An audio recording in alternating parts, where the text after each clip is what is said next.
بسم اللہ الرحمن الرحیم۔ السلام علیکم اسٹوڈنٹس، کیسے ہیں آپ؟ امید ہے کہ آپ سب خیریت سے ہوں گے۔ اس چینل کو سبسکرائب کریں تاکہ آپ مزید ویڈیو سے استفادہ حاصل کر سکیں۔ آج ہم نظم نمبر 4 پیوستہ رہ شجر سے امید بہار رکھ یہ پڑھیں گے۔ اس نظم کو پڑھنے سے پہلے ہم اس کے شاعر کا تعارف پڑھتے ہیں۔ اس نظم کے شاعر کا نام ہے علامہ محمد اقبال، جو کہ 1877 میں پیدا ہوئے۔ ہمارے قومی اور ملی شاعر، مفکر، غور و فکر کرنے والے اور نظریہ پاکستان کے خالق علامہ محمد اقبال سیالکوٹ میں پیدا ہوئے۔ آپ کے والد کا نام شیخ نور محمد تھا۔ آپ نے ابتدائی تعلیم سیالکوٹ سے حاصل کی، گورنمنٹ کالج لاہور سے فلسفے میں ایم اے کیا اور اعلیٰ تعلیم کے لیے یورپ چلے گئے۔ وہاں سے بارٹ اور ڈاکٹریٹ کی ڈگریاں حاصل کیں۔ سفر یورپ کے دوران میں اقبال کو مغربی تہذیب کا قریب سے مشاہدہ کرنے کا موقع ملا۔ ایک طرف وہ مغربی افکار و نظریات سے آگاہ ہوئے اور دوسری طرف وہ مغربی تہذیب کے کھوکھلے پن سے بھی باخبر ہوئے، اور اسلام کی صداقت و حقانیت پر ان کا ایمان و عقیدہ پختہ ہو گیا۔ وطن واپسی پر وکالت کا پیشہ اختیار کیا، لیکن وہ اپنا زیادہ تر وقت قومی خدمات، شاعری اور علم و ادب میں صرف کرتے تھے۔ حکومت نے انہیں سر کا خطاب بھی دیا۔ 1930 میں خطبہ الہ آباد میں مسلمانوں کے لیے ایک الگ ملک کا نظریہ پیش کیا۔ 1938 میں انتقال ہوا اور لاہور میں شاہی مسجد کے قریب دفن ہوئے۔ علامہ اقبال نے اردو، فارسی دونوں زبانوں میں پر اثر یعنی کہ اثر رکھنے والی اور پرسوز یعنی کہ مکمل دکھ بھری شاعری کی۔ انہوں نے اپنی شاعری کا آغاز غزل گوئی سے کیا، مگر بعد میں زیادہ تر توجہ نظم نگاری کی طرف جانب یعنی کہ طرف مبذول کر دی یعنی کہ لگا دی، کیونکہ قوم تک اپنا پیغام پہنچانے کا یہ مؤثر ذریعہ تھا۔ اقبال کا دائرہ فکر، مشاہدہ کائنات اور مطالعہ بہت وسیع تھا۔ آپ اللہ تعالیٰ اور اس کے رسول صلی اللہ علیہ وآلہ وسلم کے سچے عاشق تھے، اور چاہت اور عقیدت کا اظہار جا بجا یعنی کہ جگہ جگہ ان کے کلام میں دکھائی دیتا ہے۔ اقبال نے محض روایتی عشق و شاعری کے موضوعات سے ہٹ کر اپنی شاعری میں زندگی، کائنات، خدا، ابلیس، عقل و خرد، تصوف، قومیت، مرد مومن، سیاست و مملکت اور خودی اور بے خودی کا فلسفہ پیش کیا۔ اس میں کوئی شک نہیں کہ اقبال جیسا عظیم شاعر و فلسفی آج تک پیدا نہ ہو سکا۔ بانگ درا، بال جبریل اور ضرب کلیم ان کی اردو شاعری کی کتابیں ہیں۔ ارمغان حجاز میں بھی کچھ اردو نظمیں شامل ہیں، جبکہ اس کا غالب حصہ فارسی میں ہے۔ فارسی کے دیگر شعری مجموعوں میں پیام مشرق، جاوید نامہ، زبور عجم، رموز بے خودی اور اسرار خودی شامل ہیں۔ اب ہم نظم پڑھتے ہیں۔ نظم پڑھنے سے پہلے میں آپ کو بتاتے چلوں کہ یہ نظم علامہ اقبال کی ملی شاعری کی ایک بہترین مثال ہے۔ علامہ اقبال نے برِ صغیر کے مسلمانوں کو خواب غفلت سے جگانے کے لیے بہت سی نظمیں لکھی ہیں۔ انہوں نے مسلمانوں کو متحد ہونے کا سبق دیا۔ ان کی نظم پیوستہ رہ شجر سے امید بہار رکھ ان کی ملی شاعری کی بہترین مثال ہے۔ یہ ایک علامتی نظم ہے۔ اقبال نے شجر کو ایک علامت کے طور پر استعمال کیا ہے۔ دوسرے الفاظ میں شجر امت مسلمہ کے اتحاد و اتفاق، یکجہتی اور اجتماعیت کی علامت ہے۔ اقبال نے اس نظم میں امت کو تلقین کی ہے کہ اپنی ملی تہذیبی اور اسلامی روایات پر عمل کرتے ہوئے امت مسلمہ سے اپنا تعلق استوار رکھنا چاہیے۔ غرض یہ نظم فلسفہ اجتماعیت پر روشنی ڈالتی ہے۔ یہ نظم بانگ درا میں ہے اور اقبال کی بہترین نظموں میں شمار ہوتی ہے۔ یہ پوری نظم بھی اسی مقاصد کو واضح کر رہی ہے کہ فرد کی ترقی اور فلاح قوم سے وابستہ ہے۔ جو فرد ملت سے کٹ گیا، اس کا وجود مٹ گیا۔ جو شاخ درخت سے کٹ جاتی ہے، سوکھ جاتی ہے۔ حدیث نبوی ہے کہ جو جماعت سے الگ ہوا دوزخ میں چلا گیا، یعنی کہ انسان اکیلے میں کچھ نہیں کر سکتا، انسان کو متحد ہو کر ہی ترقی کے منازل طے کرنے ہیں۔ ہم نظم پڑھیں گے۔ شعر نمبر 1 ہے: ڈالی گئی جو فصل خزاں میں شجر سے ٹوٹ، ممکن نہیں ہری ہو سحاب بہار سے۔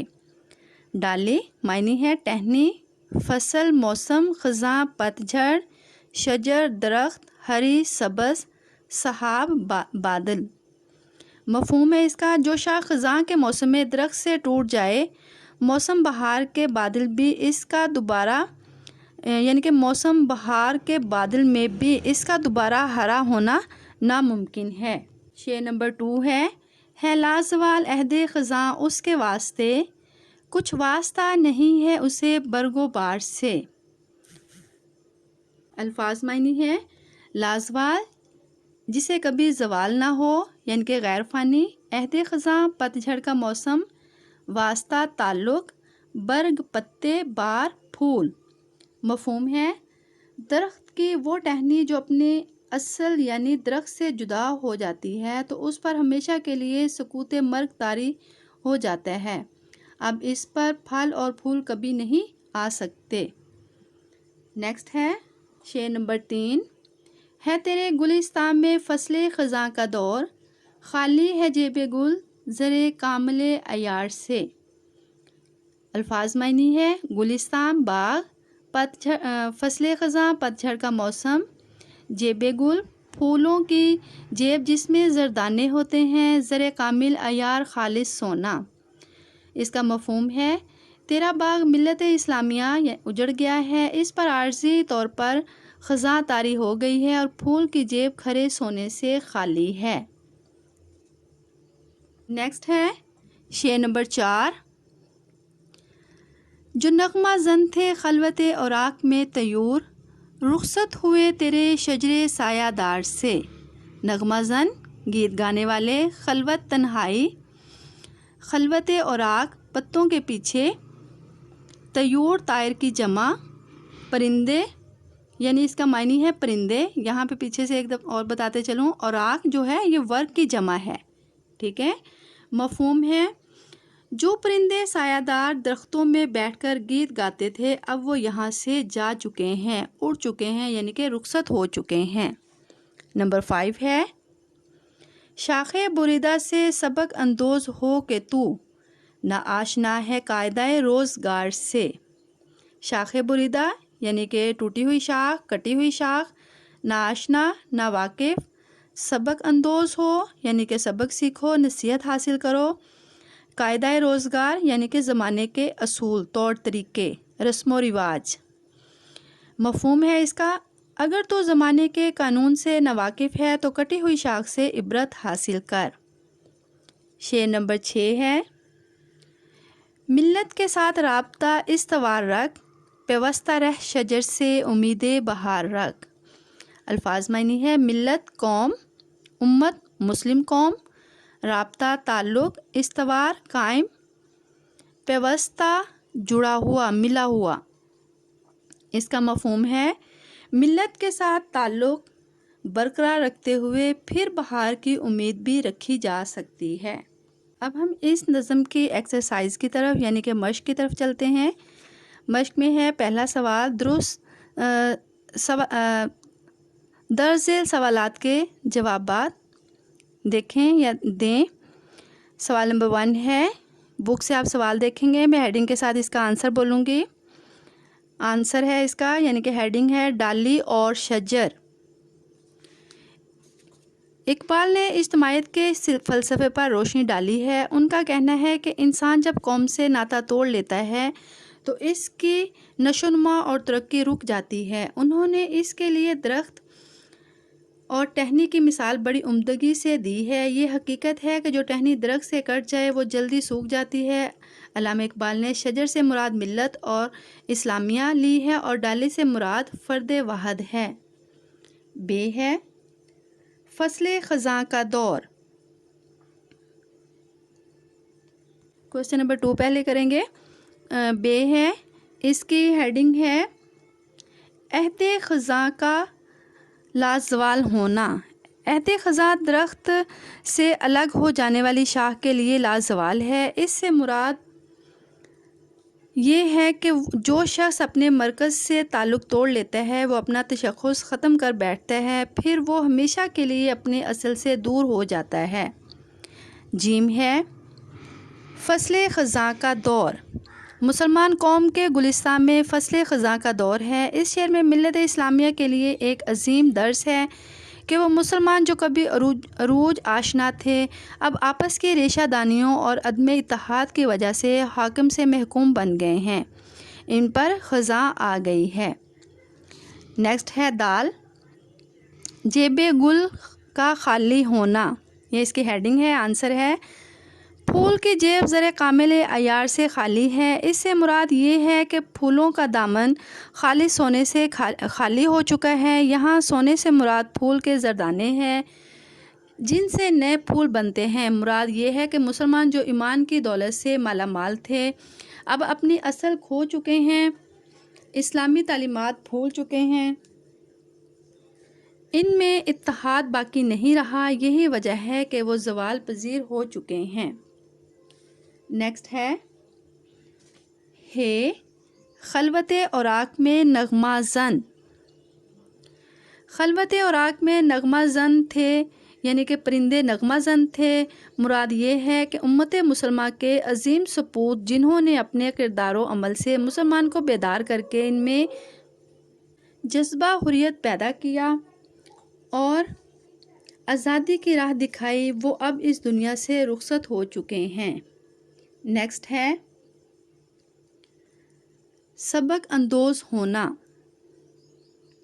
علامہ اقبال کہتے ہیں کہ ہمیں کٹی ہوئی شاخ سے سبق حاصل کرنا چاہیے۔ زمانے اور فطرت کا اصول یہ ہے کہ جو ٹہنی شجر سے ٹوٹ کر الگ ہو جائے وہ دوبارہ کبھی سرسبز و شاداب نہیں ہو سکتی۔ اس طرح جب مسلمان باہمی نااتفاقی کا شکار ہو کر الگ الگ ہو جائیں تو وہ کبھی بھی پنپ نہیں سکتے۔ نیکسٹ ہے امید بہار۔ امید بہار کے لیے ٹہنی کا شجر سے جڑے رہنا ضروری ہے۔ مراد یہ ہے کہ مسلمان امت کی ترقی کے لیے اتفاق و اتحاد بہت ضروری ہے۔ نیکسٹ کویسچن ہے اس نظم کے قوافی کی نشاندہی کریں۔ قوافی مینز قافیے کی جمع ہے۔ اس نظم میں جو موجود قافیے ہیں یعنی کہ قوافی ہیں وہ ہے بہار، بار، عیار، دار، روزگار۔ قافیے کے بارے میں بتاتے چلوں، شعر کے آخر میں آنے والے ہم آواز الفاظ کو قافیہ کہا جاتا ہے۔ ہر شعر میں قافیہ تبدیل ہوتا ہے تاہم ان کی صورت آواز ایک جیسی ہی رہتی ہے۔ قافیے کی جمع کیا ہے؟ جیسا کہ میں نے آپ کو پہلے بتایا قوافی ہے۔ نیکسٹ کویسچن ہے کالم الف میں دیے گئے الفاظ کو کالم بی کے متعلقہ الفاظ سے ملائیں۔ آنسر ہے اس کا ڈالی شجر، فصل خزاں صحاب بہار، واسطہ تعلق، نغمہ زن طیور، جیب گل زر کامل عیار، شاخ بریدہ سبق اندوز، ناشنا آشنا۔ نیکسٹ ہے کویسچن نمبر 6، واحد کی جمع اور جمع کے واحد لکھیں۔